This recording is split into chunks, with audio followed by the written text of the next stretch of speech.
de lo que es circulatorio, de lo que es la microcirculación y el sistema linfático. Porque creo que he visto que son un poco cortas sus clases con el doctor. Entonces, como eso van a llegar en su parcial, para mí el tema más fundamental de todos los capítulos de circulatorio es el 17, digamos. Entonces, vamos a tratar de abarcar todo lo que es el capítulo 16, explicarlo de la forma más sencilla posible. No sé si se podrá grabar por Meet, si alguien lo quiere grabar bien y después lo comparte al grupo si es que alguien puede, porque por Meet no sé cómo grabar, por Zoom sí sabía, digamos, pero por Meet no. Bueno, así que vamos a comenzar.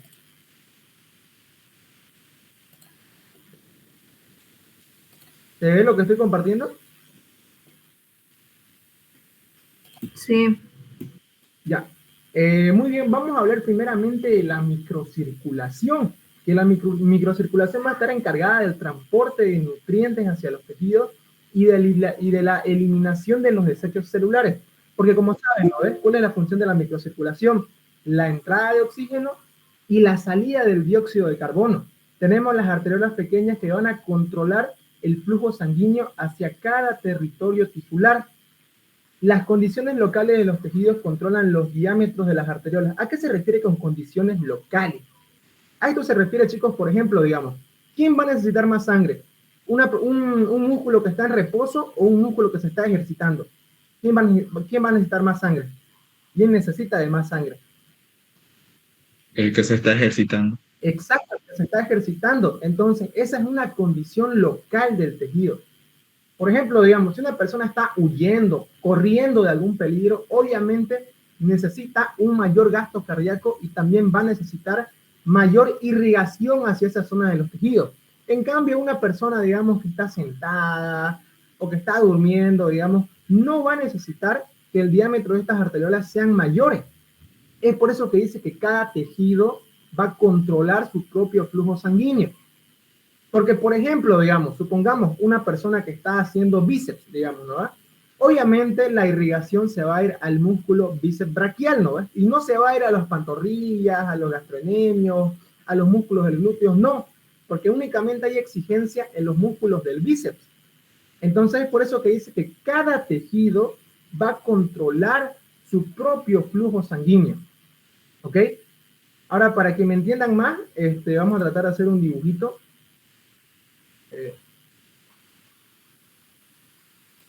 Se dejó de compartir, ahora sí voy a compartir y tener la presentación. Ya.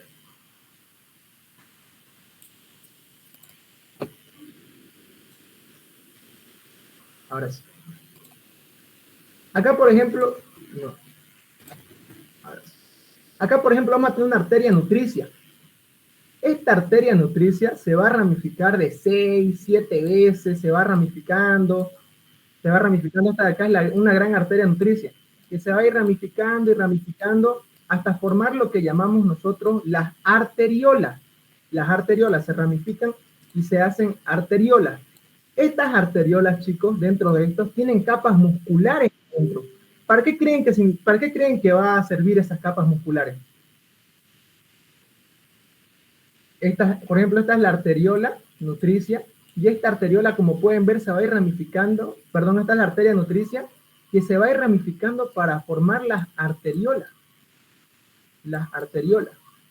Estas arteriolas, obviamente, van a tener capa muscular, una capa muscular lisa, la cual esta capa muscular lisa sirve para hacer vasoconstricción y vasodilatación. ¿Para qué creen ustedes que necesitaríamos vasodilatación en este campo arteriolar? Por ejemplo, les doy un ejemplo. Si es ya, pero más que todo, por ejemplo, ya que estamos hablando de este tema, digamos, cuando, por ejemplo, este músculo de acá tiene gran exigencia, este es un músculo estriado, digamos que es el bíceps, cuando tiene demasiada exigencia, va a necesitar más sangre. Entonces, estas arteriolas de acá tienen que dilatarse más. Al dilatarse yo me refiero a que tienen que ampliar más su espacio. Tienen que ser más anchas, para que me entiendan las arteriolas. ¿Ok? Ahora fíjense. Fíjense, de lo que era normalmente así, como pueden ver acá está delgada, una arteriola se puede dilatar, se puede hacer mucho más ancha. ¿Para qué? Para que pueda entrar más sangre por esta arteriola y pueda llegarle más sangre al tejido muscular. ¿Se entiende? Es para eso básicamente, por ejemplo, una vasodilatación. ¿Para qué? Para que le llegue más sangre a ese tejido. ¿Ok? Y esto se logra gracias a ¿qué? A las capas musculares que pueden hacer vasoconstricción o pueden hacer vasodilatación. Depende de lo que requiera el tejido. Es por eso que dice la teoría, ¿no? De que cada tejido controla su flujo sanguíneo. Cada tejido independientemente lo controla, digamos. No es como que si se dilatan las arteriolas del bíceps braquial, se van a dilatar absolutamente todas las arteriolas de todo el cuerpo. No. Cada campo controla su flujo sanguíneo. Cada campo es independiente y va a controlar su flujo sanguíneo. ¿Ok? Y una vasoconstricción se podría dar, por ejemplo, cuando necesitamos que llegue de una manera más rápida la sangre. O también se puede dar cuando queremos cerrarle el flujo sanguíneo, porque, por ejemplo, así es vasodilatado, ¿no? Está ancho. Y vasocontraído sería básicamente que esté bien estrecha la tubería, bien estrecha, va a estar contraída. ¿Y esto para qué puede ser? Para cortarle el flujo sanguíneo a ese tejido, por alguna necesidad que se necesite, ¿no? Por ejemplo, en los capilares pulmonares suele suceder esto. Cuando, por ejemplo, un alveolo muere o deja de funcionar, los capilares de ese alveolo se contraen y cierran, por ejemplo. Pero eso ya es un ejemplo, ¿no? Por ejemplo, esta arteria nutricia se va a ir ramificando, forma arteriola, y estas arteriolas se ramifican aún más y forman las llamadas metaarteriolas. Metaarteriolas. Estas metaarteriolas con las arteriolas son diferentes, porque estas arteriolas tienen capas musculares lisas continuas. Voy a ponerlo, por ejemplo, de negro. Tienen esta capa muscular por toda la pared. Es continua su capa muscular de la arteriola. En cambio, de la metaarteriola va a tener como anillos. Un tipo de anillos va a tener. Que a partir de esos anillos ya no se llamarían metaarteriolas. Se van a llamarlo capilares, que son mucho más pequeñitos los capilares. Los capilares. Entonces, primero está la arteria nutricia, se ramifica, forma la arteriola, y esta arteriola se vuelve a ramificar y forma la metaarteriola. ¿Cuál es la diferencia entre arteriola y metaarteriola? Es que la arteriola tiene una capa muscular lisa continua. En cambio, la metaarteriola tiene como anillos de capa muscular. No lo tienen toda la pared, son como anillos que sirven para que la metaarteriola cierre o se abra. Cuando ese anillo se constriña, cierra el flujo sanguíneo de la metaarteriola. Y cuando ese anillo de la metaarteriola se dilate, abre más campo y más espacio a la sangre. ¿Para qué? Para que la sangre fluya por el capilar, por este capilar. Porque aquí a nivel capilar es donde sucede el intercambio de oxígeno y dióxido de carbono. El intercambio de nutrientes, oxígeno y dióxido de carbono no sucede a nivel arteriolar ni metaarteriolar, es a nivel capilar. A nivel capilar es que sucede este cambio. Por ejemplo, acá, digamos, en el extremo arterial va a haber una gran cantidad de oxígeno que va a ir bajando al músculo, va a ir bajando al músculo. Y el músculo al mismo tiempo le va a dar el dióxido de carbono. El dióxido de carbono le va a dar para que se lo lleve al extremo venoso del capilar. Entonces entra al extremo venoso del capilar y se va al extremo ya azul, el extremo venular. Y este extremo venular ya no se va a ramificar, ¿no? Sino que se va a unir para ya formar de la vénula la vena ya. Entonces así es el paso. Primero la arteria nutricia se ramifica, forma las arteriolas, luego se vuelve a ramificar más y forma las metaarteriolas, que luego dan paso a los capilares. Y esos capilares después se forman las vénulas, que estas vénulas después se van a juntar y van a formar ya las venas. ¿Y cuál es la diferencia entre arteriola y metaarteriola? Que la arteriola, recuerden que tiene una capa muscular lisa continua por todo el vaso. En cambio, a partir de metaarteriola va a tener anillos de capa muscular, que va a servir para que si se contrae, ese anillo cierra la tubería y no va a haber más paso de sangre. Y cuando se dilate, ese anillo se abre y hace que sea mucho más ancha la metarteriola para que pueda pasar más flujo sanguíneo al capilar, dependiendo de las demandas de ese tejido. Por ejemplo, digamos, si es que este músculo tiene unas concentraciones bajas de oxígeno porque se está ejercitando mucho, ¿qué creen que pasa con la metarteriola? ¿Se dilata o se contrae?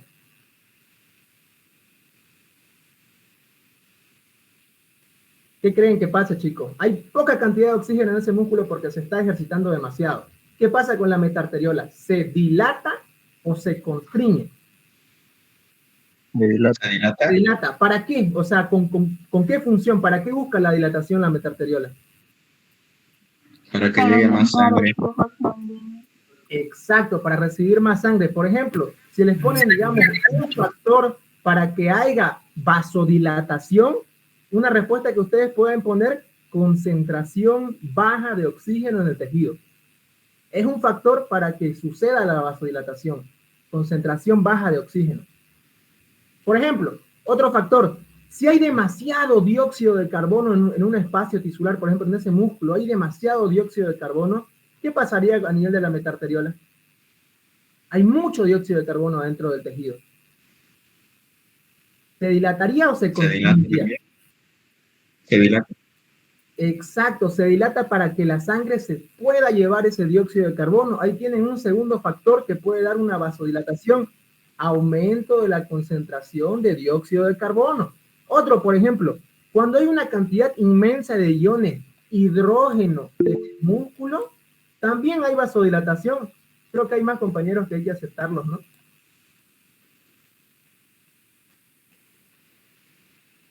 Había más gente. Ya. Ahora sí, creo que ya acepté a todos ya. Sí, Miguel, creo que levantó la mano. Sí, era para que acepte a mis compañeros, José. Ya. Bueno, voy a volver a explicar para los que recién entraron, para hacer un breve repaso. La arteria nutricia se va a ramificar ¿en qué, chicos? ¿En qué se ramifica la arteria nutricia? En arteriola. Y estas arteriolas se ramifican en metarteriolas. Y estas metarteriolas dan el nacimiento a los capilares. La diferencia entre arteriola y metarteriola es que la arteriola tiene capa muscular lisa continua y la metarteriola tiene un anillo de músculo liso. Recuerden que este músculo liso es vital para que se pueda contraer o se pueda dilatar el vaso. Por ejemplo, digamos, a partir de este anillo de la metarteriola ya sigue el capilar. ¿Y dónde sucede el intercambio de oxígeno, dióxido de carbono y nutrientes? Inciso A, a nivel arteriolar; inciso B, a nivel de la metarteriola; o inciso C, a nivel del capilar. ¿En dónde sucede este intercambio? En los capilares. Al nivel capilar sucede este cambio. Y después del capilar, ¿qué viene después del capilar? La vénula. La vénula. Y esta vénula se va a juntar con otras vénulas.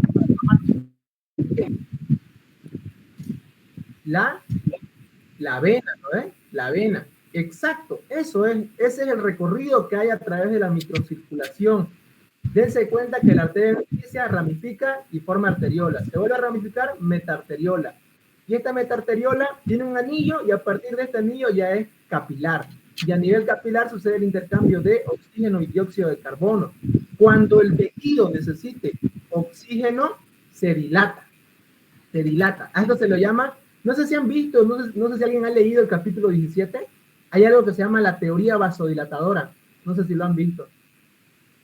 Esta teoría vasodilatadora nos dice que cada tejido va a controlar su flujo sanguíneo y que, digamos, si hay concentraciones altas, por ejemplo, de dióxido de carbono, se va a dilatar para que la sangre se lleve ese dióxido de carbono. O cuando haya concentraciones bajas de oxígeno en el tejido, también se dilata para que le llegue más sangre y por ende más oxígeno al tejido.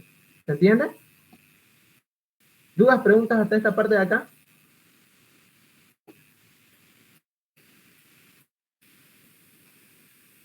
Ya.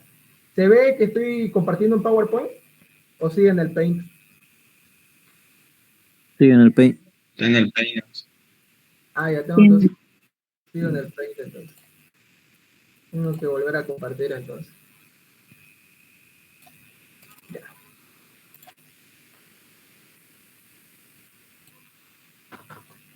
Ya. Una vez que ya sabemos cuáles son, digamos, qué son una arteriola, qué es una metarteriola, qué es una vénula, podemos seguir. Ahora fíjense que los capilares tienen paredes muy finas, tienen una capa de células endoteliales muy permeables. ¿A qué se refiere este término de permeabilidad? Es lo que van a ver mucho en fisiología. Permeabilidad quiere decir si algo pasa o no pasa. Por ejemplo, digamos, tenemos un curso, todos estamos dentro del laboratorio, por ejemplo. Este laboratorio únicamente es permeable a estudiantes del D2, por ejemplo. O sea que únicamente pueden entrar adentro del laboratorio las personas del D2. En cambio, una persona del D3 no. Entonces somos impermeables a las personas del D3. No las vamos a dejar pasar. Somos impermeables a las personas del D3. Y por lo tanto, los del D3 no van a poder entrar al laboratorio porque son impermeables. En cambio, permeable quiere decir que puede pasar. Eso, que puede entrar. Eso es permeable. Por ejemplo, en esta clase somos permeables a los estudiantes del D2, o sea, solo pueden entrar los del D2, pero somos impermeables a los estudiantes del D1, o sea que no pueden entrar los del D1, porque somos impermeables a ellos. Nuestra puerta de nuestro laboratorio es impermeable a esos estudiantes.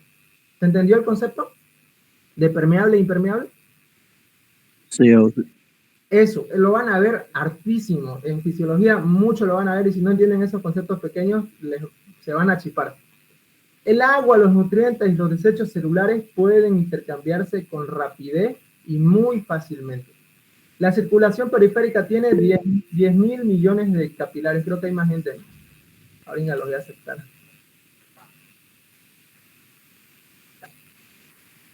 Permitir. Ya. Estoy proyectando el PowerPoint, ¿no? Sí. Ya. Ahora fíjense, superficie estimada, y esto no importa tanto, distancia máxima tampoco no importa tanto. Estos milímetros no les van a preguntar, no se preocupen. Lo que les van a preguntar es lo funcional. Ya.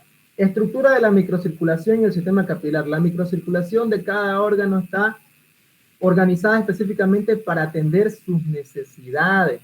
Por ejemplo, digamos, cuando un órgano, como les dije, necesita más irrigación, se dilata. Cada tejido controla su propio flujo sanguíneo. Arteriola. Cada arteria nutricia, esto es lo que ya vimos, ¿no? Cada arteria nutricia que entra en un órgano se ramifica 6 a 8 veces formando arteriolas. Y las arteriolas son vasos muy musculares y de diámetro variable. Y las metaarteriolas, fíjense lo que les dije, no tiene una capa muscular continua, en cambio la arteriola sí. Ahí está la primera diferencia y la más importante, que la arteriola tiene una capa muscular continua y la metaarteriola no la tiene. La metaarteriola tiene como anillos, ¿ok? Y acá están los capilares, ¿no? Que se van a originar en las metaarteriolas y en el punto en el que se originan hay una fibra muscular lisa que rodea el capilar llamada esfínter precapilar. Ese anillo, ¿se acuerdan que les dibujé en el Paint? Se llama esfínter precapilar. ¿Por qué pre? Porque va antes del capilar. ¿Y por qué esfínter? Porque puede permitir o no puede permitir el paso del flujo sanguíneo. Si este esfínter se constriñe, no hay paso del flujo sanguíneo. Si este esfínter se dilata, hay paso del flujo sanguíneo. Todo depende de si necesita o no necesita sangre ese tejido. ¿Ok? ¿Se entiende? Sí. Muy bien. Sí. Ahora las vénulas. Después del capilar, el capilar tiene su extremo arterial y su extremo venoso, ¿no ves? Ya luego pasa el capilar y forma la vénula. Son mayores que las arteriolas y tienen una capa muscular mucho más débil. La presión de las vénulas es mucho menor que de las arteriolas. ¿Ok? O sea que hay más presión a nivel de las arterias y hay menos presión a nivel de las venas. Y ahora yo les hago una pregunta. ¿Cómo es que, digamos, si es que hay menos presión en las venas, cómo es que la sangre llega a subir desde el pie hasta el corazón, por ejemplo, donde tiene que volver a oxigenarse?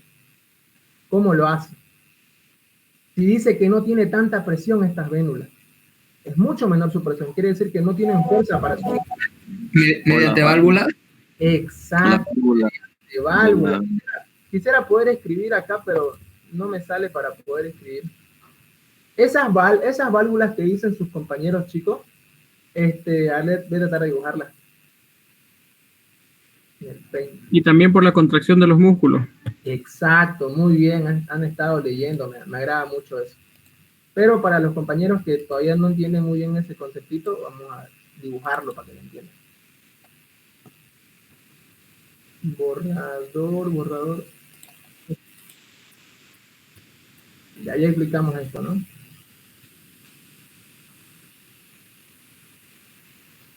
Ya, ahora sí. Por ejemplo, acá vamos a tener un pie, por ejemplo. Finjan que es un pie, por favor. Ya. Aquí vamos a tener las venas, ¿no ves? Que están tratando de subir estas venas. Están tratando de subir hacia arriba. Están tratando de vencer la gravedad. ¿Ok? Entonces, en ese transcurso que va subiendo la sangre para hacia arriba, está tratando de subir. ¿Y qué pasa? La gravedad quiere vencer y se quiere volver para abajo, la sangre. Entonces, ¿qué es lo que pasa? Aquí van a ver válvulas que se cierran e impide que baje más la sangre. Entonces la sangre sigue subiendo, otra vez vuelve a bajar y otra vez aquí hay otra válvula que evita que siga bajando, evita que baje más la sangre. Y así sucesivamente la sangre vuelve, sube, llega a un punto donde ya no puede subir más y se cierra la válvula e impide que baje la sangre. Y esto se da gracias a ¿qué? A la contracción, 1, de las capas musculares de la vena y 2, más que todo, porque, por ejemplo, cuando ustedes se levantan, caminan y todas esas cositas, por ejemplo, cuando hacen ejercicio en piernas, hay una contracción de los músculos y los músculos están pegaditos a las venas, ¿no? Están acá y los músculos se contraen y apachurran, como podrían decirle, o aprietan, para que me entiendan, a la vena y hace que suba. Estos músculos de acá aprietan a la vena y hace que siga subiendo la sangre. Entonces, cuando ustedes dejan de contraer los músculos de la pierna, va a querer bajar hacia abajo la sangre. ¿Y qué se cierra para evitar que baje la sangre? La válvula. Las válvulas. Y sigue su marcha cuando volvés a contraer los músculos de la pierna. ¿Se entiende ese concepto?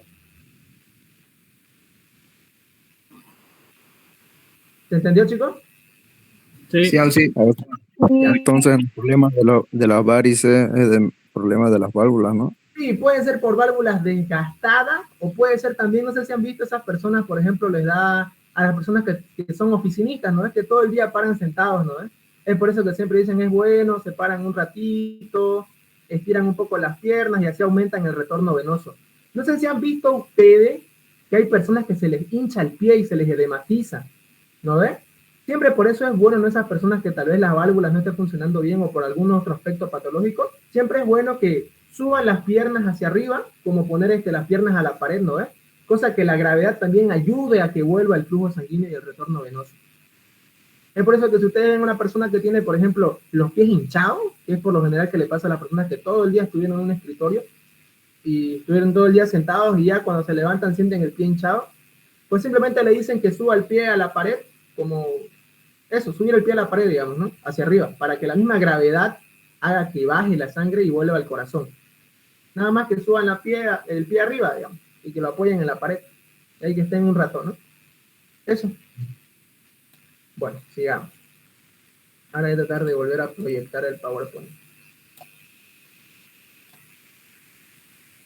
Detener la presentación. Y ahora volvemos acá. Muy bien. Ya hablamos de las vénulas. Aquí está. Estructura de la pared capilar. Está compuesta por una capa unicelular de células endoteliales y está rodeada por una membrana basal muy fina en el exterior. Ya. Aquí en simples palabras, chicos, para que me entiendan, a través de estos canales, ¿se ve mi mouse? ¿Mi cursor que apunta al canal? ¿O no se ve, chicos? Se ha mirado, sí. Se ve, ¿no? Que apunta a mi mouse, ¿no? Ya, más bien. Este canal que yo estoy apuntando, a través de estos espacios en hendidura se le llama, o espacios intercelulares, a través de estos espacios van a fluir las sustancias hidrosolubles. Ahora fíjense ustedes que tenemos dos tipos, para que me entiendan, sustancias liposolubles y sustancias hidrosolubles. ¿Cuál creen que puede pasar así sin permiso a través de la pared del capilar? ¿El hidro o el liposoluble? El hidro. Hidrosoluble. Seguro que el hidrosoluble puede pasar como que Liposoluble. el Liposoluble. ¿Saben por qué es el liposoluble? Porque aquí tenemos ¿qué membrana? Tenemos una bicapa lipídica en todas las células, ¿no ves? Esa bicapa lipídica, pónganselo así para que me entiendan, que es como un aceite que está en la superficie, que impide que todo lo que sea agua o sea hidrosoluble no pase, no pase. En cambio, si es una partícula, digamos, liposoluble que tiene lípido, que viene a base de lípido, puede pasar porque grasa con grasa se llevan. Pónganselo así para que me entiendan. Esa bicapa lipídica que tenemos en todas las células del cuerpo, esa bicapa lipídica, impide que sustancias como el agua o cualquier otra sustancia hidrosoluble atraviese la membrana. Porque mírense, fíjense, ¿qué pasaría si no tuviéramos esta bicapa lipídica en todas las células? Ustedes cuando entrarían a una piscina, básicamente se hincharían como una esponja, porque ninguna de sus células tendría bicapa lipídica. Ustedes estarían absorbiendo el agua del entorno como una esponja. ¿Se entiende? En cambio, gracias a esta bicapa lipídica que tenemos alrededor de todas las células, estas sustancias hidrosolubles no pueden pasar. En cambio, liposoluble sí. ¿Qué significa lipo? De lípido. ¿Y qué significa soluble? Soluble es que se puede solubilizar, que puede pasar, así pónganlo con ese concepto. Entonces, ¿a quién permite el paso de la bicapa lipídica? ¿Al hidrosoluble o al liposoluble? Liposoluble. Al liposoluble. Liposoluble. Al hidrosoluble no. El hidrosoluble necesita canales para poder pasar. ¿Cómo se le llama eso? Acuaporinas. Ya, está bien, pero se le llama difusión. ¿Qué tipo de difusión es? Simple. Simple. ¿Por qué no es facilitada? ¿Por qué? Que no se necesita una proteína. Porque no se necesita una proteína transportadora. Muy bien. En cambio, acá, ¿qué método está utilizando la partícula para poder pasar del capilar al tejido? Por los poros pasa. Por los poros, por uniones en hendidura, por estas hendiduras, espacios en hendidura, o por los espacios intercelulares también se les llama. ¿Okay? Está usando estos espacios para poder pasar. Estas de acá, estas que se llaman vesícula, canal vesicular, que tiene un signo de interrogación, es porque no se tiene muy claro el concepto, ni el mismo Guyton lo sabe. Si ustedes leen el Guyton y son bien meticulosos, fíjense que todo lo que tiene signo de interrogación es porque ni el Guyton lo sabe. Porque fíjense que ahí dice, se cree que estas vesículas sirven para poder hacer la endocitosis, para poder consumir partículas muy grandes que no pueden pasar. Eso sí, chicos, tienen que tener bien en claro que entre más pequeña sea la partícula, si es hidrosoluble, tiene más probabilidades de pasar por este canal. Puede pasar de sustancia hidrosoluble. Pero si la partícula es muy grande, como ser una proteína, no va a poder pasar por este espacio. Es imposible, porque es muy grande, no puede pasar por este canalcito de acá. Deme un nombre de una proteína, a ver, que sea grande, que esté abundante en el plasma. La albúmina. Vamos a ver más adelante de qué se encarga la albúmina. Van a ser conceptos nuevos para ustedes esto. ¿Ya? Este grosor de la pared, diámetro, no importa. No es necesario que se lo aprendan, chicos. Con que sepan que pasa a través de espacios intercelulares o espacios de hendidura, o digamos que sepan que lo liposoluble pasa como si nada y lo hidrosoluble no pasa así sencillamente, está bien. Por ejemplo, nómbreme una sustancia liposoluble que no necesite un canal para pasar, que pueda pasar a través del capilar como le da la gana. Oxígeno, dióxido de carbono, alcohol también. Alcohol también, pero principalmente oxígeno y dióxido de carbono. Es por eso que nunca van a escuchar ni van a ver canal de oxígeno, como tiene el agua que tiene sus acuaporinas, ¿no? No. El oxígeno no necesita esto, ni el dióxido de carbono. Y un dato curioso es que el dióxido de carbono, por así decirlo, es mucho más liposoluble que el oxígeno. El dióxido de carbono es muy liposoluble. Y a mayor liposolubilidad, mayor es su probabilidad de pasar hacia adentro o hacia afuera. ¿Se entiende? Entre más liposoluble sea una sustancia, de una manera más sencilla puede atravesar la barrera. De una manera más sencilla. Entre menos liposoluble sea la sustancia, o sea, puede pasar, pero no puede pasar tan rápido como la sustancia que es más liposoluble. En este caso, el oxígeno es liposoluble, sí, Y el dióxido de carbono también es liposoluble, pero el dióxido de carbono es mucho más liposoluble. Creo que es unas 6 o 7 veces más liposoluble. Es por eso que las personas mueren rápido de intoxicación con el dióxido de carbono cuando hay un incendio o cuando se quema algo, ¿no? Es porque el dióxido de carbono que ellos inhalan de ese fuego que sale, pucha, rapidísimo difunde a las células. Porque el dióxido de carbono es extremadamente liposoluble. ¿Se entendió? ¿Se entendió, chicos? Sí. Ya. Sí. Poros en la membrana capilar. Son espacios intercelulares que conectan el interior del capilar con el exterior. Cada espacio está interrumpido por... Ya esto no es tan importante. Esto, el agua. ¿Sí? ¿No está en poros en la membrana? ¿Poros en la membrana capilar? Sigue en vénula. A ver. Ya está. Ya. Ya creo que ya está. Ahora ya está presentando otra vez. ¿Ya está en poro? Ya. Fíjense, miren, el agua, los iones hidrosolubles y los solutos pequeños difunden rápidamente a través de esta hendidura o poros. Fíjense que no dice que el agua y estos hidrosolubles pasen como le da la gana. No. Necesitan un canal, una hendidura, un espacio intercelular para poder pasar. ¿Ok?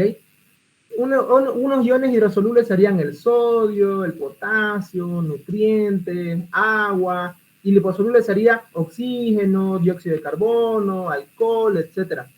Ahora yo les hago esta pregunta. Ya sabemos que todos los capilares tienen poros para que pasen.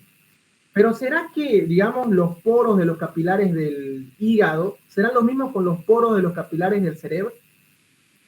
Les hago esa pregunta. ¿Será que serán los mismos? No.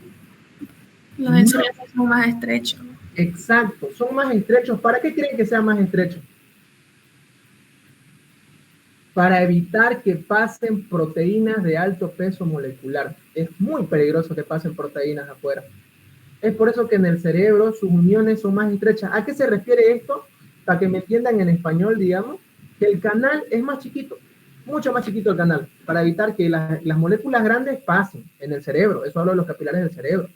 En cambio, si nos vamos al otro polo, que son los capilares del hígado, las aperturas, pucha, son grandísimas en el hígado. Pueden pasar las proteínas tranquilamente en sus capilares del hígado, pero es porque así funciona ese órgano. ¿Me entienden? Y no pasa nada porque así funciona. El hígado, sus canales, sus espacios son muy grandes, son muy amplias. Pueden pasar tranquilamente las proteínas. En cambio, el punto medio, digamos, sería ni muy chiquitos sus poros como el cerebro, ni muy grande como el hígado, serían los capilares gastrointestinales. Son intermedios. ¿Ok? Y los penachos de los glomérulos, también llamados los fenestraciones. Digamos, por ejemplo, si en 1 metro de capilar hay 3 poritos en el cerebro, en 1 metro de capilar, imagínense, por ejemplo, que hay 1 metro de capilar. Imagínense ustedes, 1 metro de capilar. En ese metro de capilar apenas hay 3 poritos, y eso es en el cerebro ya. En lo que es el riñón, en ese metro de capilar va a haber 10, 13, 15 espacios, 15 poros. Y si hay más poros, quiere decir que las sustancias hidrosolubles van a pasar más rápido o más lento, si es que hay más poros. ¿Qué dice? Más rápido. Más rápido. Mucho más rápido pasan las sustancias. Porque hay más espacio. ¿Ok? Para que me entiendan todos, vamos a ir acá. Aquí se puede igual. Compartir. Ya, ahora sí. Se ve el Paint, ¿no?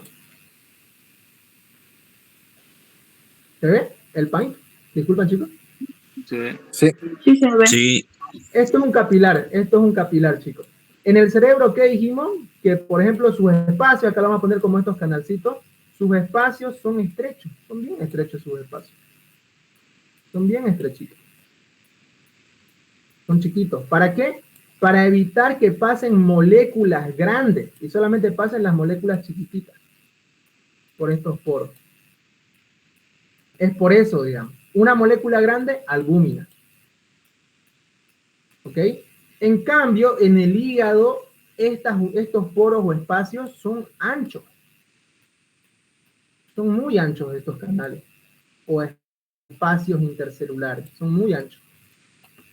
Y tranquilamente por acá va a pasar una molécula grande. Tranquilamente pasan por acá las moléculas grandes. Y esto se da en el hígado. Y esto en el cerebro. En cambio, el riñón, la diferencia es que el riñón tiene, no son grandes ni son pequeños, pero son hartísimos, o sea, son muy continuos. Hay hartísimos espacios. ¿Por qué creen que el riñón necesita más poros? ¿Por qué? Alguien que me pueda dar una respuesta o que crea la respuesta. Acá estamos para equivocarnos. Porque filtra Necesita filtrar. La absorción del sodio. Exacto, ¿no? Es la reabsorción. ¿Y qué filtra el riñón? Filtra sodio, potasio, cloro, urea, creatinina, glucosa, filtra a veces proteínas, etcétera. Fíjense que el riñón tiene que reabsorber muchas partículas, agua también, etcétera, ¿no ves? Hidrógeno también, ácido carbónico también, la anhidrasa carbónica necesaria también en esos aspectos también. Fíjense que el riñón necesita más canales porque él filtra más solutos. Filtra sodio, potasio, cloro, hidrogenión, bicarbonato, proteínas, la glucosa, etcétera, digamos. Todas esas cosas, por eso necesitan más canales que otro órgano. ¿Se entendió?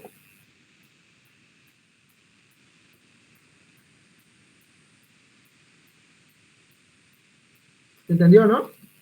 Sí. Ya. Presentar otra ventana.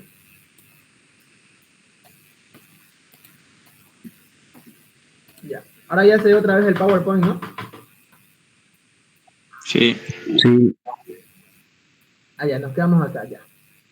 La vasomotilidad. ¿A qué se refiere la vasomotilidad?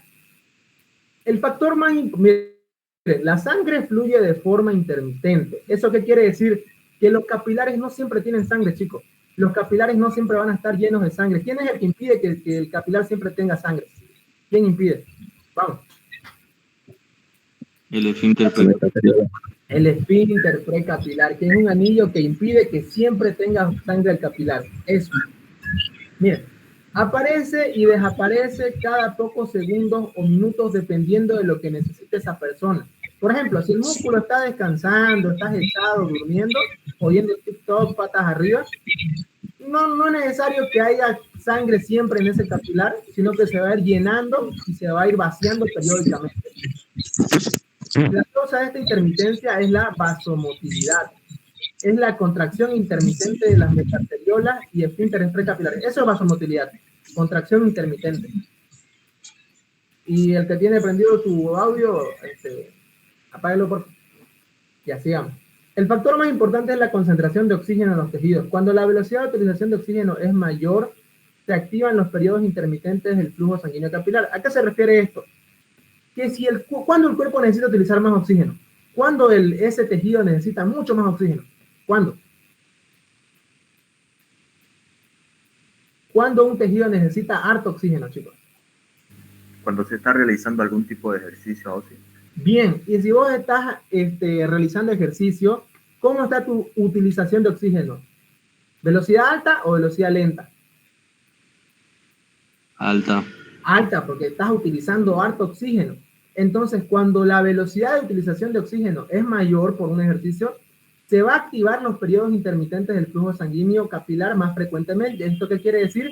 Que el esfínter precapilar se dilata y se contrae con mayor duración. Más rápido. Se contrae y se dilata.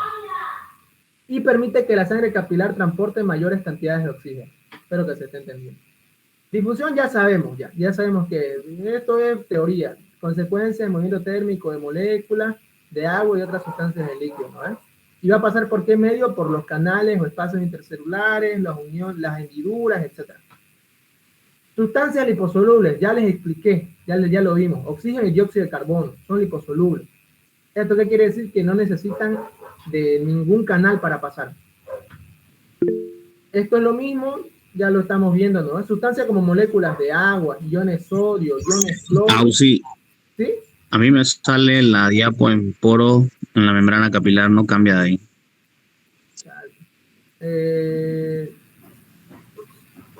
Ahora ya Mira, sale. está cambiando. Mejor lo tengo ahí, mejor. Se ve igual, ¿no? Ahora sí en capilares dice. Pero igual así lo voy a proyectar, creo, porque en el otro se congela. Ya. ¿Se ve sustancia liposoluble? ¿Se ve? Sí, se ve. Ya. Sustancia liposoluble. ¿Quiénes son? Oxígeno y dióxido de carbono. Su velocidad de transporte son mucho más rápidas que las sustancias. Sustancias hidrosolubles y no liposolubles. Son sustancias como las moléculas de agua, iones sodio, cloro y la glucosa, difunden a través de los espacios de los poros. La velocidad con la que se difunde es de unas 80 veces mayor de la velocidad dependiendo del capilar. Eso no importa tanto. Pero solamente quiero que sepan ahorita que el hidrosoluble tiene agua, sodio, cloro, glucosa. Eso es hidrosoluble. O no liposoluble también se le dice. Que sea hidrosoluble quiere decir que va a pasar como le da la gana esa sustancia. ¿Qué dicen? Si es hidrosoluble, ¿puede pasar como le da la gana? No. No puede. ¿Qué necesita para pasar? Canales o puros. O poros. Espacios, no es los espacios intercelulares, las hendiduras, necesita los poros, etcétera, eso necesita, porque es hidrosoluble, no puede pasar. En cambio, liposoluble como oxígeno y dióxido de carbono pueden pasar tranquilamente porque su poder de liposolubilidad es mayor y porque la bicapa lipídica de la célula obedece a esto, ¿no? Digamos, la permeabilidad de los poros del capilar para distintas sustancias varía según sus diámetros moleculares, eso ya lo sabemos, ya lo explicamos. Acá está, mira, fíjense este cuadrito bien. Entre su peso molecular sea mayor, su permeabilidad es menor. Fíjense, el agua, peso molecular 18, su permeabilidad 1. En cambio, fíjense, la albúmina, su peso molecular es de 69.000. Muchas veces más pesada que el agua, ¿no? Y fíjense, su permeabilidad 0,001 de probabilidad de que sea permeable. O que sea permeable, ¿no? Fíjense, hemoglobina es una proteína, 68.000. Tampoco no es permeable. Mioglobina, insulina, que también son proteínas. Ya entramos a la sacarosa, a la glucosa, ya llevamos estos 180, 342, estos pueden ser permeables, ¿no? Fíjense, entre su peso molecular sea mayor, menor es su permeabilidad. ¿Por qué? Porque entre más pesados sean, hay menos probabilidad de que pasen por los canalcitos, que pasen por esos canales intercelulares, porque los canales son estrechos, son bien pequeños, y no permiten el paso a sustancias pesadas o grandes. ¿Se entiende?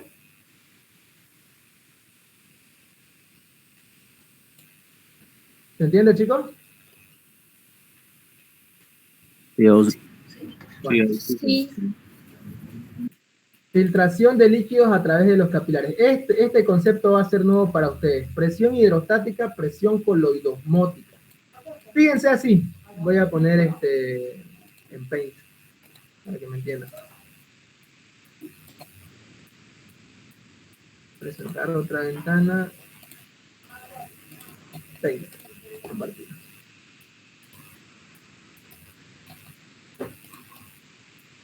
Ya, ahora sí.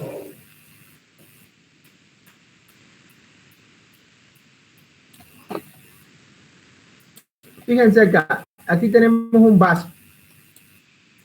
Acá está la sangre recorriendo a través del vaso. Acá está el líquido intersticial. La presión hidrostática es toda la fuerza que va a tratar de expulsar la sangre del vaso hacia el líquido intersticial. Esa es la presión hidrostática. Es esa fuerza que va a hacer que salga el líquido del vaso, que vaya hacia afuera el líquido intracelular. Esa es presión hidrostática. Va a hacer que salga el líquido de ese espacio que está acá, del vaso. Y presión coloidosmótica es dado gracias a la proteína tal como la albúmina. Que todo el líquido se quede dentro del vaso, que no salga. Que la coloidosmótica hace que todo el líquido se quede dentro del vaso. O sea que atrae. Por así decirlo, para que me entiendan, la presión coloidosmótica atrae. Y la presión hidrostática expulsa.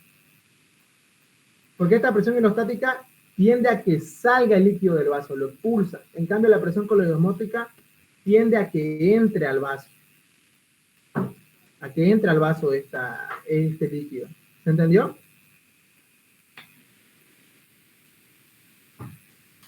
¿Se entendió esos dos conceptos, chicos? Es muy importante que sepan eso. Ya. Ahora, si yo les digo, esta es presión hidrostática del vaso, del plasma, esta es la presión hidrostática. Y esta presión coloidosmótica también es del plasma. Está dentro del vaso esta presión hidrostática. Y tiende a sacar, porque la presión hidrostática donde está tiende a expulsar. Ahora, si yo les digo presión coloidosmótica, pero del intersticio, ¿qué hace esta presión? Hace que el líquido se va a mantener dentro del intersticio o dentro del vaso. Dice presión coloidosmótica intersticial. Va expulsa hacia el intersticio a través de la membrana. Muy bien, o sea que va a generar que este líquido esté en el intersticio o en el vaso. Esa es la pregunta. En el intersticio. En el intersticio. Entonces, esta presión coloidosmótica intersticial va a ser una fuerza de salida del vaso o de entrada al vaso. De salida al vaso. De salida del vaso. Salida. Ese razonamiento es el que quiero que tengan. Eso Sí, pero su presión no es muy equivalente, ¿no? Porque a lo que viene a diapo del doctor es de 0 su valor.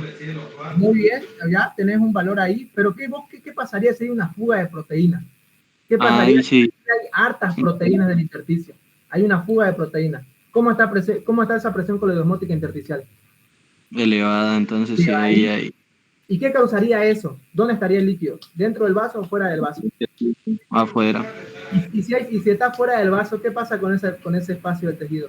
¿Se hincha, flácido? ¿Qué pasa? Se dematiza. Se edematiza. ¿Y qué es el edema? Es la salida o extravasación de líquidos del vaso.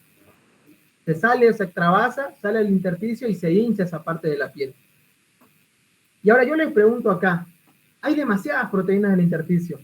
¿Qué hace el cuerpo fisiológicamente para compensar esto? Para tratar de arreglar esta fuga de proteínas. ¿Qué sistema interviene? Vamos, piensen. Ahí los agarré en curva, ¿no? ¿Cómo dijo? ¿Qué sistema entra cuando hay una fuga de proteínas? Cuando hay demasiada proteína en el intersticio. Y esa proteína es así, que sale al líquido. Sistema linfático. El sistema linfático. El muy olvidado y muy preguntado sistema linfático es como un drenaje. Todo lo que sale del vaso, para que no se quede ese líquido ahí en ese espacio y no se hinche esa zona, el sistema linfático drena ese líquido y lo devuelve a la circulación para evitar de que ese líquido se quede estancado en el tejido. ¿Se entiende? ¿Se entiende? Se entiende. Esa es una de las funciones del sistema linfático. Ya vamos a ir viendo más funciones más adelante. Pero con que sepan eso ahorita me conformo. Ya. Ahora ya saben qué es la presión hidrostática, qué es la presión coloidosmótica, o bueno, ya tienen un concepto, ¿no? Ahí no, esto es marcador, creo. Aquí, ahora sí. Ya sabemos que la presión coloidosmótica, pero del intersticio, líquido intersticial, la presión coloidosmótica del intersticio es una fuerza a favor de la salida del líquido del vaso o a favor de entrada del líquido al vaso. ¿Qué es la presión coloidosmótica intersticial? ¿Qué sería? Salida del líquido del vaso. Exacto. Ahora la salida. Ténganse en cuenta que cuando yo digo presión coloidosmótica es una fuerza que atrae y ya después le suman presión coloidosmótica del plasma o del intersticio. Pero ténganse que la presión coloidosmótica es una fuerza que atrae, que tiende a que se quede en ese espacio. En cambio la hidrostática, lo contrario, salida. Ahora si yo les digo presión hidrostática pero del intersticio, va a forzar la entrada del líquido. ¿Entrada de líquido a dónde? Tenés que decirme a dónde. Vaso. Al vaso, muy bien. Y si yo les digo presión hidrostática intersticial negativa, va a salir, va a sacar del vaso. a favor de la salida, ¿no ves? A favor de la salida. Y esa, digamos, es una fuerza, digamos, por ejemplo, presión negativa en el líquido libre intersticial. Si leen su Guyton en la página 197, fíjense, miren ahí, Dice, fuerzas medias que tienden a desplazar la salida del líquido. Y está presión negativa en el líquido libre de intersticial, que es presión negativa, ¿no? Hidrostática negativa del intersticio. ¿Se entiende hasta ahí? ¿Se entiende? Hola.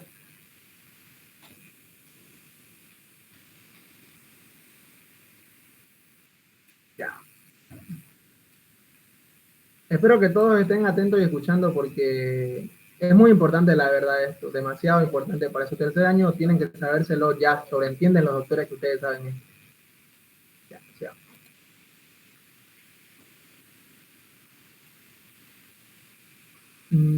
Presentar otra ventana. Al final de la clase voy a tomar.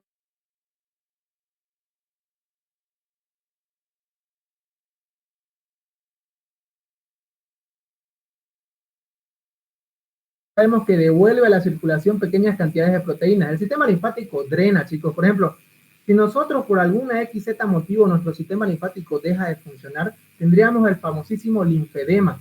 Y este linfedema, básicamente, las partes del cuerpo se hinchan atróficamente, literalmente monstruosamente. Busquen en Google linfedema y vean que pillan gente demasiado hinchada. ¿Ok? Entonces este sistema linfático es muy importante para drenar y devolver ese líquido o esas proteínas. Porque ¿qué pasa si hay mucha proteína en el intersticio? ¿Qué pasa? Otra vez recuérdenme. Hay edema. Hay edema, muy bien. ¿Sale el líquido del vaso o entra al vaso cuando hay mucha proteína afuera? Sale. Tengan en cuenta que las proteínas atraen agua, que esa proteína que genera la presión fluidosmótica es una fuerza que saca, que chupa el agua. ¿Se entienden? Vale. Ya tenemos, ¿no? Fuerzas que determinan el movimiento del líquido a través de la membrana capilar. Ya tenemos la presión capilar que tiende a forzar la salida. Esta presión capilar no es nada más que es como por decir presión hidrostática capilar, simplemente que aquí sobreentiende y le ponen presión capilar, no más. Pero acá tienen que sobreentender que acá dice presión hidrostática del capilar. Pero en el libro solo van a tener como presión capilar, nada más. ¿Por qué? Porque tiende a forzar la salida del líquido. ¿Y qué fuerza tiende a forzar la salida? ¿La coloidosmótica o la hidrostática? La hidrostática. La hidrostática, muy bien. Ya aquí tenemos presión de líquido intersticial, que tiende a forzar la entrada de líquido, la presión de líquido intersticial. Ya lo vimos, todo esto. Ya, presión hidrostática capilar. Fíjense que la presión capilar media es 17 milímetros de mercurio.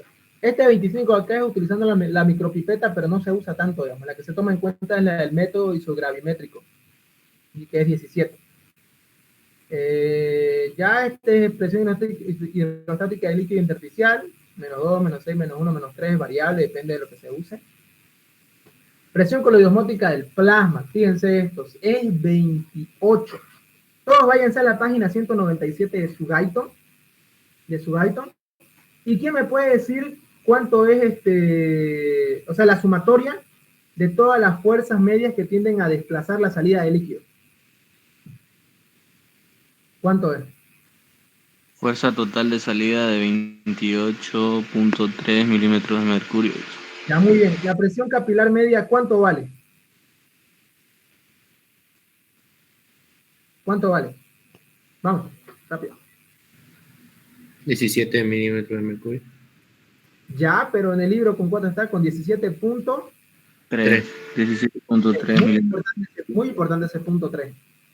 Y luego está la presión negativa en el líquido libre intersticial, que también tiende a desplazar la salida, 3. Presión coloidosmótica del líquido intersticial, 8. Si suman todo eso, es 28.3.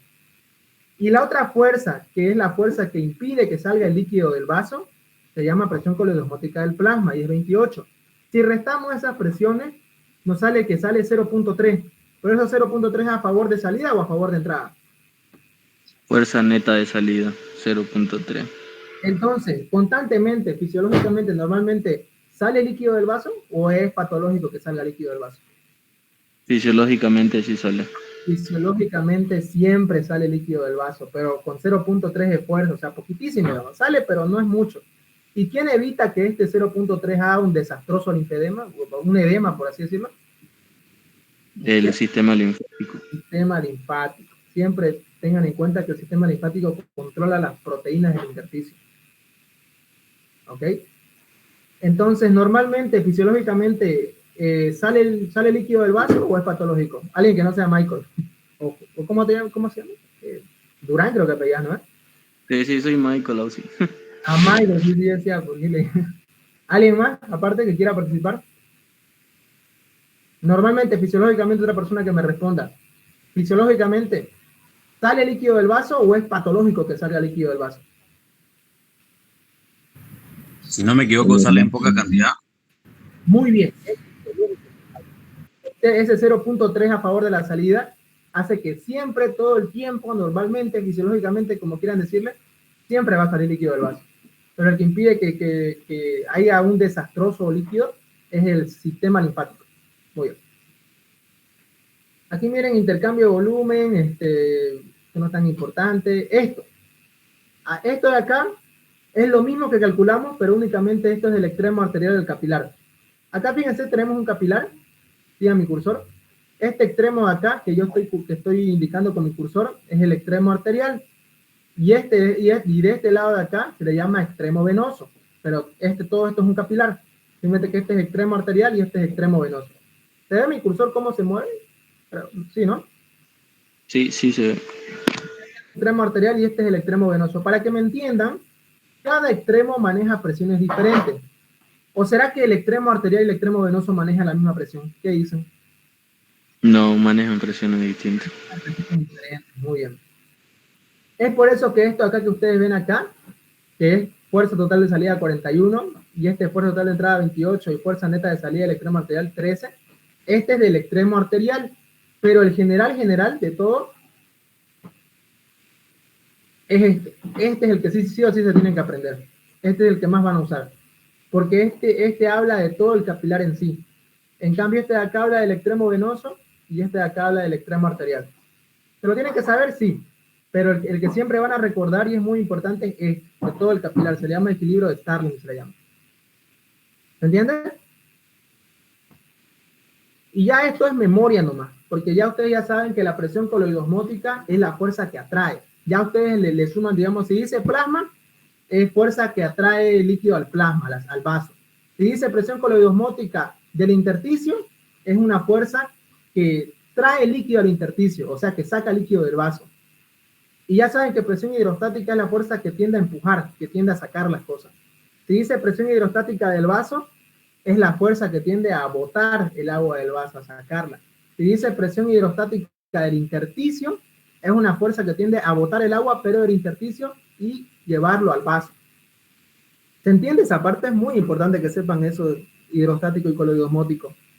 Porque simplemente ya lo único que reemplaza ya es coloidosmótico plasma o coloidosmótico intersticio.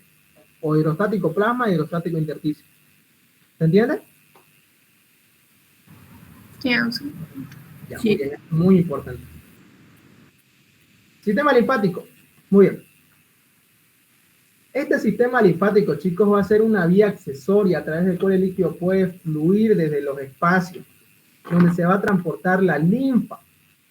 Porque este líquido acá, lo que ocurre a través del sistema linfático, ¿habrá eritrocitos? Le hago esta pregunta. Alguien que no sea Jorge que responda. ¿Será que en el sistema linfático correrá eritrocito o habrá algún valor de hematocrito dentro de los vasos linfáticos? ¿Qué dicen? Es válido equivocarse. Quiero una respuesta.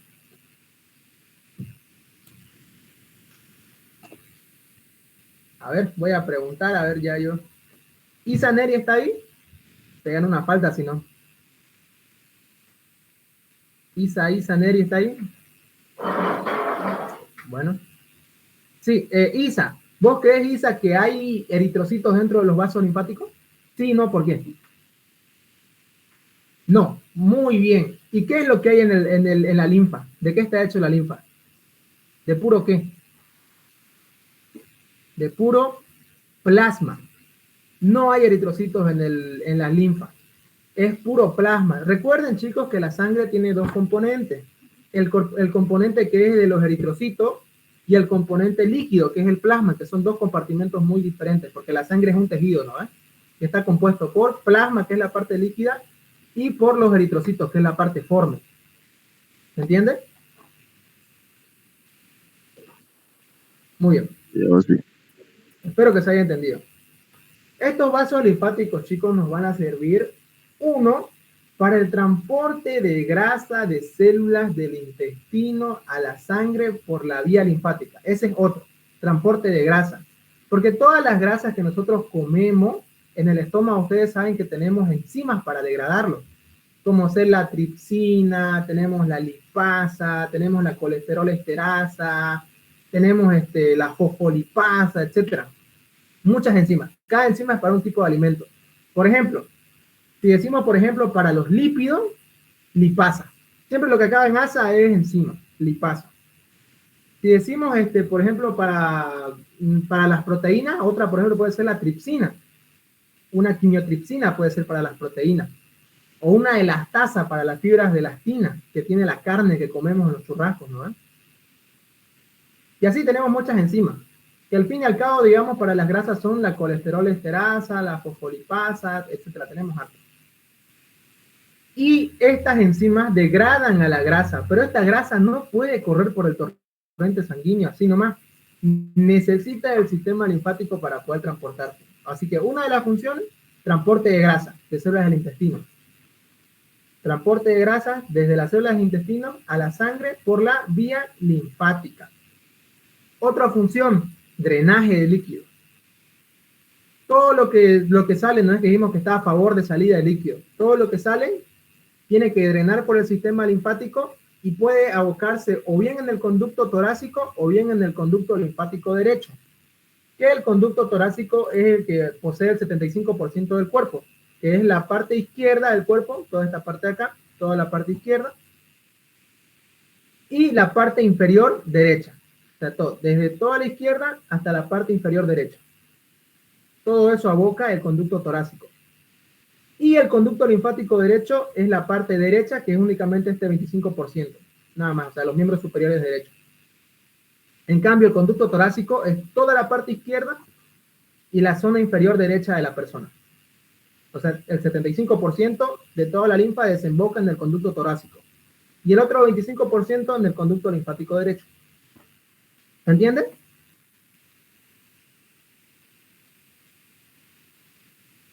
Muy bien, espero que se haya entendido.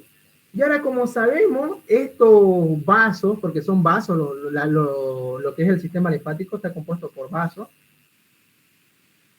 también presenta esa característica de la vena que tiene válvulas. Así que también tiene esas válvulas que impiden que la linfa retroceda y suba hacia arriba y no la venza la gravedad. ¿Se entiende? Muy bien. Por ejemplo, otra función que tiene el sistema linfático es la función inmunitaria. ¿Por qué? Porque hay veces que las bacterias se cuelan y salen, digamos, en esa fuerza neta de salida, salen del plasma algunas bacterias o etcétera, digamos, pero todas esas bacterias se llevan por el sistema linfático y cuando entran a un ganglio linfático, que son como unos cuarteles generales, pónganselo así, los ganglios linfáticos son como cuarteles generales donde van a estar los linfocitos. Estos linfocitos acá, ya una vez llega la bacteria a través de la linfa, pucha, lo hacen tía y reconocen y mandan una señal de alerta a todo el cuerpo, que hay una bacteria presente. Pero es gracias a estos ganglios linfáticos, que no son más que cuarteles generales de linfocitos. Tenemos dos, ¿no ves? Los T y los B, que los T maduran en el timo y los B en la blood marrow, o como le dicen también médula ósea roja. Seguramente que le dicen, es médula ósea roja, porque B en inglés es blood marrow, digamos. No sé si sabían eso, porque no es que el linfocito T, te acordás la T de timo, ¿no ves? En cambio el linfocito B es en médula ósea roja. Claro, no, la médula ósea no lleva B, ¿no ves? Pero el linfocito B, esa médula ósea en inglés es blood marrow o algo así creo que se llama, pero empieza con B, es por inglés eso. Entonces tenemos los dos, los linfocitos T y los B, que ya vamos a hablar de eso más adelante cuando veamos hemograma. Pero ténganse en cuenta que tiene tres funciones: transporte de grasa, drenaje de líquido, función inmunitaria. Tiene muchas funciones del sistema linfático y es muy importante. Ahora este es otro dato importante, que creo que acá está. La cantidad total de linfa es de 3 a 4 litros al día. De 3 a 4 litros al día. ¿Ok? Y la linfa que vuelve a la circulación contiene sustancias de alto peso molecular como proteínas que no pueden ser absorbidas de otra forma. ¿Ok? Esto ya es un poco más histológico, no les van a preguntar esto, ni Williams ni Méndez no preguntan estas cositas acá. Lo que sí les voy a preguntar, digamos, si es que les aparece una pregunta del linfático, son las funciones. Funciones tienen que saber bien eso. Esto que es un dato como que más histológico, bueno, este dato de 3 a 4 litros al día sí es muy importante saberlo. Pero ya estos datos, digamos, que las células se forman en las válvulas, son datos como que más histológicos, ¿no? Estas concentraciones de proteínas tampoco no es preguntable esto, formación de linfa. Pero ya lo tienen ahí, ¿no? La diapo. Y el sistema linfático es una vía de absorción de nutrientes del aparato digestivo después de una comida grasa, la función que les dije. El conducto torácico contiene de 1 a 2% de grasa. Las partículas de gran tamaño, como las bacterias, consiguen avanzar entre las células endoteliales de los vasos linfáticos y entran a la linfa, donde ya sabemos que los cuarteles generales llamados ganglios linfáticos los atacan. Es por eso, no sé si han visto ustedes que en la parte del cuello, cuando hay algunas enfermedades virales, se les hincha. ¿Por qué creen que se les hincha esas partes? No sé si alguna vez han visto a una persona que tiene un bultito en el cuello.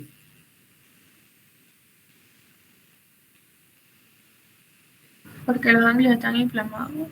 Exacto, ¿saben por qué se inflaman los ganglios? Porque cuando los linfocitos pelean en esos cuarteles generales, pónganselo así para que me entiendan, revientan bombas, revientan dinamitas dentro del ganglio, y cuando vos reventás una bomba, una dinamita, obviamente destruís el campo de batalla, ¿no ves?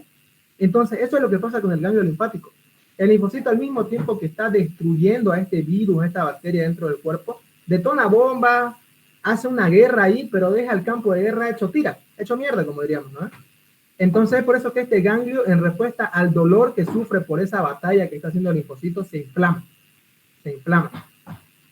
Y se inflama tanto que llega a aparecer como un bulto en el cuello, que son en los ganglios, ¿no? Tenemos en la zona axilar igual tenemos ganglios. En la zona del ingle tenemos ganglios. En el abdomen y en el cuello también tenemos ganglios. Entonces, estos ganglios acá se hinchan porque hay mucha actividad. Porque recuerden que donde un linfocito pelea, donde hay una batalla, siempre va a haber como una hinchazón, una inflamación. ¿Por qué? Porque se está liberando una batalla, están detonando bombas, hay una guerra, pónganselo así, imagínense. Y hacen tira al campo de guerra y por lo tanto se inflama el campo de guerra. ¿Se entiende?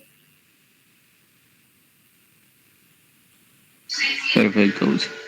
Me imagino que con esos ejemplos me entienden, ¿no? Porque si yo les digo que hay sustancias, la IL-1 y IL-2, son cosas que van a ver más adelante y lo van a ver en patología. Las interleucinas, que también llaman las sustancias quimiotácticas, tienen que aprender bien las selectinas, el rolling, todo, pero es un dato general para que me entiendan. Ya. Velocidad del flujo linfático, en reposo pasan 100 mililitros hora en el flujo linfático a través del conducto torácico. Esto tampoco no es tan crucial. Y eso sería todo, chicos. ¿Alguna duda, alguna pregunta? Ya abarcamos el capítulo 16 de una manera muy didáctica.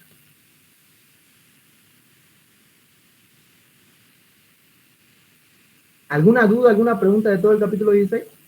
Miren que avanzamos harto, ¿no? De las estructuras más simples hasta lo más complejo como las presiones.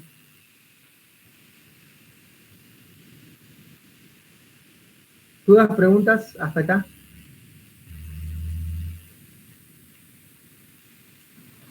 Sí, disculpe una pregunta, no del tema, pero llegué un poquito tarde. ¿Tomó lista antes de que comience? No, ahorita voy a tomar lista, voy a traer mi lista, ahorita está en mi cuarto ahorita, ¿no? Ya que seguimos en horario, digamos, porque es hasta las 3:15, ¿no?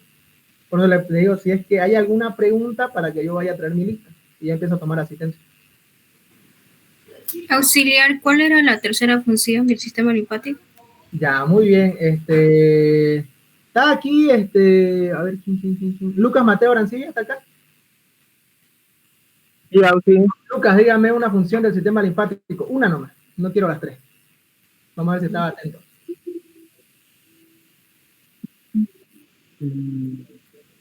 La repetí varias veces, ¿no? No recuerdo. ¿De acuerdo? No. ¿Alguien que pueda decir una función del linfático? ¿Que le pueda ayudar a su compañero Lucas? La El transporte de grasa. La concentración de Inmunidad. proteínas en el líquido intersticiales. Transporte de grasa.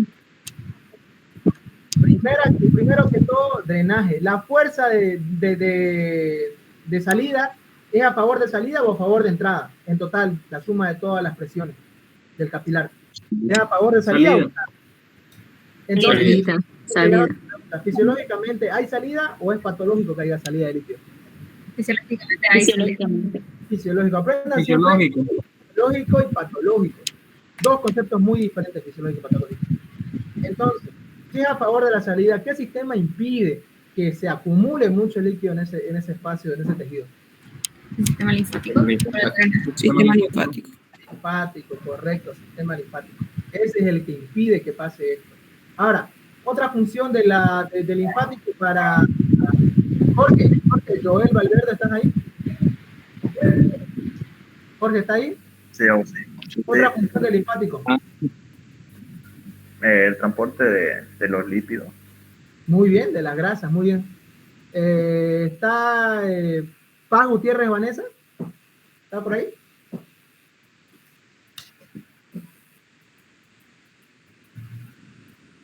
Creo que no está. A ver, otro. ¿Saavedra José? ¿Saavedra José está ahí? Bueno, Sara Colte está ahí. ¿Está ahí? Sara. Sí. Sara, dígame otra función. Ya dijeron grasa, ya dijeron drenaje. Una más falta. No me acuerdo. ¿Alguien que la pueda ayudar a su compañera Sara? Transporte del sistema inmunitario. Función inmunitaria. Muy bien. Ya, ahorita voy a traer ya la lista, chicos. Los oyentes que quieran salir, se está bien, ya acabó la clase ya. Ahorita voy a traer mi lista yo. Espero que les haya gustado la clase de los oyentes. Los que están inscritos, esperemos un ratito, traigo mi lista.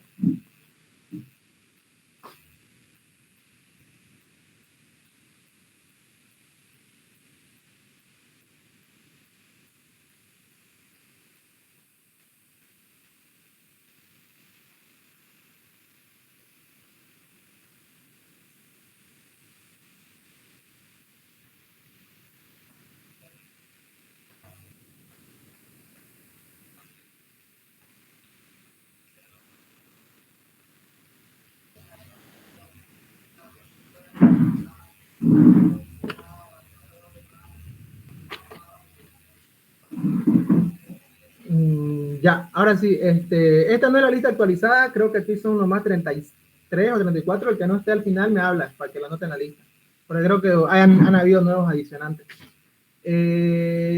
Aguilar Tito. Presente. Ya. Almendras Alcoba Sebastián. Hola, Almendra. Presente. Ya. Arancibia Sato Lucas Mateo. Presente, Auxi. Atila Ligerón Jennifer. Presente, Auxi. Barba Aurena Francesca. Presente. Barroso Poiche Fabiola. Presente. Ya. Blanco Cayoja Margaret Dayana. Presente. Blas López Nayeli Evelyn. Presente. Caballero Casanova Rafael. Caballero. Presente, auxiliar. Ya. Calvimontes Lema Camila. Presente. Castellón Villarroel. John Erwin. Castellón. Ya falta. Castellón ya tiene 2 faltas. Si alguien lo conoce a Castellón, díganle que no se falta, ya tiene 2. Si es que alguien conoce a ese Castellón Villarroel, John Erwin, quién será, no sé. Cisnero Romeo Daniela Fernanda. Presente, Auxi. Ya. Claro Saldías Eric Humberto. A él me pidió licencia, creo. Él me pidió licencia. Colque Ramos Sara. Presente. Condoretti Riva Betsy. Durán Torres Jorge Michel. Presente. Durán Vera. Presente. Fernández Copa. Presente. Herrera Vigabriel. Presente, Auxi. Tiniano Ventura. Presente, Auxi. Limón Johan. Presente. Lozano Balda, Presente. Luna Ponca, Presente. Miranda Barriento, Presente. Morales Melendre, Presente. Moscoso Balcázar, Presente. Paz Araúz Rosalí, Presente. Paz Gutiérrez Vanessa, Presente. Saavedra Bustamante José Antonio, Presente. ya Salas Zavala Kimberly, Presente. Trigo Ríos Belinda, Presente. Untoja, Presente. Valverde, Presente, Auxi. Viveros, Presente, Auxi. Lucra. Presente. Bueno, eso sería todo, chicos. Espero que les haya gustado la clase. Intenté hacerla de la forma más Muchas gracias. Un ratito. Gracias, chicos, por su asistencia. Y al que le falte y no lo haya nombrado, ahorita dígame. Auxi a mí no me nombró. Ah, sí, es de la nueva lista, sí. Es que esta no está actualizada con los nuevos adicionantes. Marta Montero, ¿no? Sí, Auxi. Ya, ¿alguien más? ¿Alguien más que no lo haya nombrado que no está en esta lista nueva? Es que tengo que ir a actualizar la lista con los nuevos adicionantes. ¿Nadie más? Ya, quiere decir que no hay nadie más, todos están nombrados ya. Eso sería todo, chicos, y que tengan una buena tarde.